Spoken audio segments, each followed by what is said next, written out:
அன்பு உள்ளங்கள் அனைவருக்கும் வணக்கம். வாழ்க வளமுடன். வீனஸ் வாஸ்து திருநெல்வேலி மாவட்டம் அம்பாசமுத்திரத்திலிருந்து மீண்டும் உங்கள் வீனஸ் எம் இசக்கி வேலு. ஓம் சரவண பவ. எல்லா புகழும் இயற்கைக்கே. வீனஸ் அப்படின்னாலே தினந்தோறும் ஒவ்வொரு நாளும் ஒவ்வொரு விஷயங்கள். நீங்கள் வாஸ்து பற்றிய ஏதாவது தெரியாத விஷயங்கள் நான் சொல்லலை, நான் வீடியோ வாயிலாக சில விஷயங்களை தெரியப்படுத்தலை அப்படின்னு சொல்லி உங்களுக்கு உங்களுக்கு டவுட் இருந்ததுன்னா நீங்கள் யூடியூப்பில் கமெண்ட் பண்ணுங்கள், வீடியோ கீழே கமெண்ட் பண்ணுங்கள். நிச்சயமாக நான் வரும் நாட்களில் அதை பற்றி சொல்கிறேன். ஒன்று. ரெண்டாவதாக பார்த்தீங்கன்னா, நிறைய பேர் வாஸ்து மேலே நம்பிக்கை இருக்குது, ஆனால் இருந்தாலும் எனக்கு வாஸ்து பார்க்க விருப்பம் இல்லை அப்படின்னா நீங்கள் விட்டுட்டு ஸ்கிப் பண்ணி போயிருங்க. இன்று நாம் பார்க்கக்கூடிய ஒரு அற்புதமான ஒரு தலைப்பு தான். என்னென்னா, பெரும்பான்மையான வீடுகளில் நிறைய பேர் எனக்கு இந்த அவுட் சைட் பாத்ரூம் டாய்லெட் அப்படின்னு சொல்லி வெளிப்புற பாத்ரூம் டாய்லெட் பற்றி ஒரு முக்கியமான விஷயங்களை நம்ம இன்றைக்கி பார்க்க போகிறோம். அந்த வகையில் மக்கள் கேட்ட, நான் இதற்கு முன்னால் என்னுடைய கடந்த காலங்களில் அவுட் சைட் பாத்ரூம் டாய்லெட் பற்றி ஒரு வீடியோ போட்டிருந்தேன். அதில் எல்லாருமே கேட்ட கொஸ்டின் என்னென்னா, வீடியோவை முழுமையாக பார்க்காம நிறைய பேர் அப்போ வெளிப்புற பாத்ரூம் டாய்லெட்டே வைக்கக்கூடாதா, வைக்கலாமா வைக்கக்கூடாதா, நீங்கள் சொல்கிறது தவறு அப்படின்னு சொல்லி நிறைய கருத்துக்கள் பதிவிட்டிருந்தாங்க. அப்போ நான் இதை ரொம்ப நாளாக கேதர் பண்ணிவிட்டு, சரி இந்த பாத்ரூம் டாய்லெட்டை பற்றி மக்களுக்கு, இந்த குறிப்பாக இந்த அவுட் சைடு பாத்ரூம் டாய்லெட்டை பற்றி நான் உங்களுக்கு ஒரு விஷயம் முக்கியமாக தெரியப்படுத்தும். இந்த வீடியோ நீங்கள் பார்த்ததுக்கப்புறம் நீங்கள் அவுட் சைட் பாத்ரூம் டாய்லெட் வைக்கணுமா வேண்டாமாங்கிறத டிசைட் பண்ணிக்கோங்க. அது உங்களுடைய சாய்ஸ். ஃபர்ஸ்ட் ஆஃப் ஆல் எல்லாருமே ஒரு விஷயம் புரிஞ்சுக்கணும். ஒன்று, இப்போ அவுட் சைட் பாத்ரூம் டாய்லெட் அப்படிங்கிறது எதுக்காக அப்படின்னா, அது காமன் டாய்லெட்னு சொல்லுவோம், அவுட் சைட் பாத்ரூம் டாய்லெட்னு சொல்லுவோம், வெளிப்புற பாத்ரூம் டாய்லெட் சொல்கிறாங்க. அப்புறம் வெளிப்புறம்னா வெளி நபர்களுக்கும், அதாவது நம்ம வீட்டுக்கு வரக்கூடிய வெளி நபர்களுக்காகவும், ஒரு வேலையாட்களாக இருக்கலாம், வேலை செய்யக்கூடிய நபர்களாக இருந்தாலும் சரி, இதே போல் அந்த பர்பஸ்க்காக நம்ம வெளிப்புற bathroom toilet, outside bathroom toilet ஒன்று வேணும் அப்படின்னு சொல்லி வைக்கிறது வழக்கம்.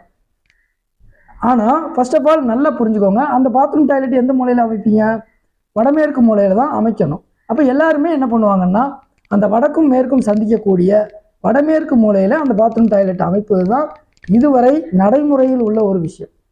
அப்போ நான் என்ன சொல்கிறேன் அப்படின்னா, நீங்கள் அவுட் சைட் பாத்ரூம் டாய்லெட் அமைக்காதீங்க அப்படின்னு சொல்லி நான் ஒரு வீடியோவில் சொல்லியிருக்கேன். இப்போவும் நான் அதை தான் சொல்கிறேன். ஒரு வீடு கட்டுறீங்கன்னா அவுட் சைட் பாத்ரூம் டாய்லெட் அந்த வெளிப்புறத்தில் வடமேற்கு மூலையில் அமைக்காதீங்க அப்படிங்கிறது தான் என்னுடைய ஆன்சர். நான் ஏன் இந்த ஆன்சர் சொன்னேன் அப்படிங்கிறது தான் இன்றைய ஒரு முக்கியமான விஷயம். எல்லாருமே அவுட் சைட் பாத்ரூம் டாய்லெட் வைக்கிறீங்க, வைக்கக்கூடாது அப்படிங்கிற எல்லாருமே அந்த அவுட் சைட் பாத்ரூம் டாய்லெட் வைக்கிறீங்களே, அந்த பர்பஸ் ஏதாவது யூஸ் ஆகுதா அப்படிங்கிறத கொஞ்சம் திங்க் பண்ணி பாருங்கள். நான் என்னுடைய அனலைசிஸில், என்னுடைய ஆராய்ச்சியில், இந்த அவுட் சைட் பாத்ரூம் வெளிப்புற பாத்ரூம் டாய்லெட் வடமேற்கு மூலையில் காம்பவுண்டை ஒட்டி, காம்பவுண்டு இல்லாத வீடுகளாக இருந்தாலும் சரி, அந்த வடமேற்கு மூலையை ஒட்டி வீட்டுக்கு வெளிப்புறத்தில் அது எந்த மூலையாக இருந்தாலும் சரி, குறிப்பாக நான் அந்த வடமேற்கு மூலையில் இருக்கிறத 90% பேர் வீட்டில் பார்த்துருக்கேன். அப்போ அந்த 90% வீட்லேயும் அந்த என்ன பர்பஸுக்காண்டி அந்த வடமேற்கு மூலையில் பாத்ரூம் டாய்லெட் அமைக்கிறாங்களோ அந்த பர்பஸே அங்கே இல்லை. அதற்கான அந்த பாத்ரூம் டாய்லெட்டுக்கான வேலையே அங்கே இருக்காது அப்படிங்கிறது தான் உண்மை. அந்த பாத்ரூம் டாய்லெட்டே யூஸ் ஆகாது. நீங்கள் வேணால் ரிசர்ச் பண்ணி பார்த்துக்கோங்க. இது ஆணித்தனமான உண்மை. நான் பார்த்த 90%, 99ன்னு வச்சுக்கலாம். இது இருந்தாலும் நம்ம ஃபுல்லாக சொல்ல வேண்டாம், மக்கள் அதை அனலைஸ் பண்ணட்டும்.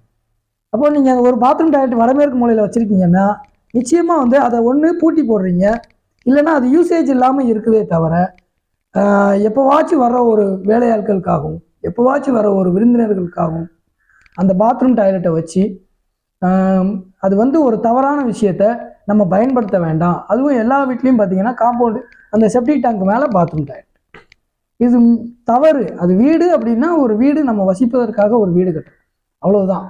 நீங்கள் வெளிநபர்களுக்கு வேலையாட்களுக்கு இப்படின்னு சொல்லி தனித்தனியாக நம்ம ஒவ்வொரு விஷயத்தையும் நம்ம வீட்டுக்குள்ளே கொண்டு வந்தோம்னா வீடு இருக்கும், ஆனால் நம்ம இருக்கிறதுக்கு அதில் நிறைய பிரச்சனைகளோடு வாழக்கூடிய அந்த அமைப்பை நம்ம உற்பத்தி பண்ணக்கூடாது, உருவாக்கக்கூடாது அப்படிங்கிறது தான் என்னுடைய ஒரு வேண்டுகோளாக தான் நான் சொல்கிறேன்.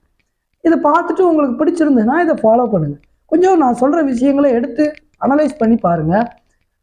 நான் என்ன சொல்ல வரேன் அப்படின்னா, வடமேற்கு மூலையில் பாத்ரூம் டாய்லெட், நீங்கள் வெளிப்புற பாத்ரூம் டாய்லெட் வச்சுருக்கீங்க அப்படின்னா அந்த பாத்ரூம் டாய்லெட் இருக்குமே தவிர அது யூஸ் பண்ணுறது இல்லை, அது யூசேஜ் இல்லை.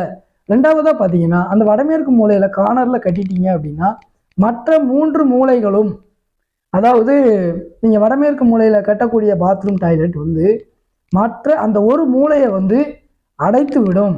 மற்ற 3 மூலையும் ஓப்பனாக இருக்கும். இப்போ தென்மேற்கு ஓப்பனாக இருக்கலாம், தென்கிழக்கு ஓப்பனாக இருக்கலாம், வடகிழக்கு ஓப்பனாக இருக்கலாம்.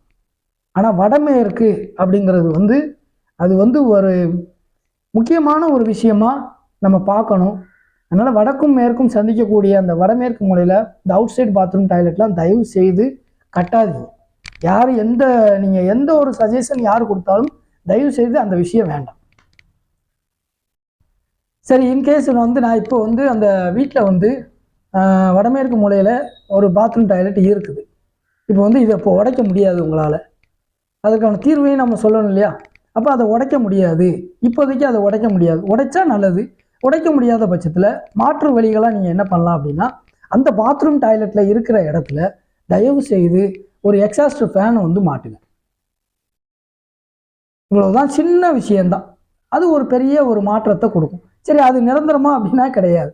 நீங்கள் மாற்றம் வர்ற வரைக்கும் மாற்றம் பண்ணுறதுக்காக நான் இந்த விஷயத்த சொல்கிறேன். அப்போ உங்களுக்கு தவறு எதுன்னு தெரிஞ்சிடும்.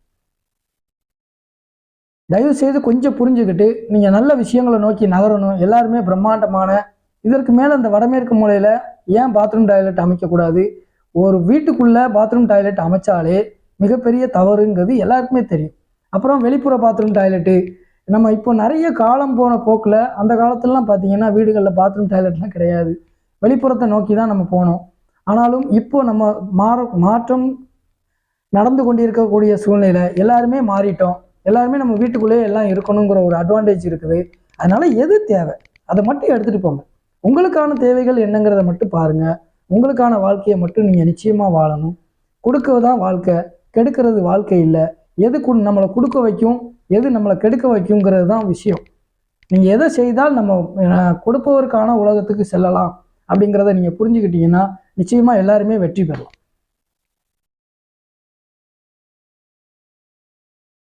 சரி, இன்று வந்து இந்த அரிய தகவலை உங்களுக்கு வழங்க எனக்கு வாய்ப்பளித்த எல்லாம் வல்ல இயற்கைக்கும் நன்றியை தெரிவித்துக் கொள்கிறேன். மீண்டும் ஒரு நல்ல இயற்கை வாஸ்து தகவலோடு உங்களை சந்திக்கிறேன். வாழ்க வளமுடன். நன்றி, வணக்கம்.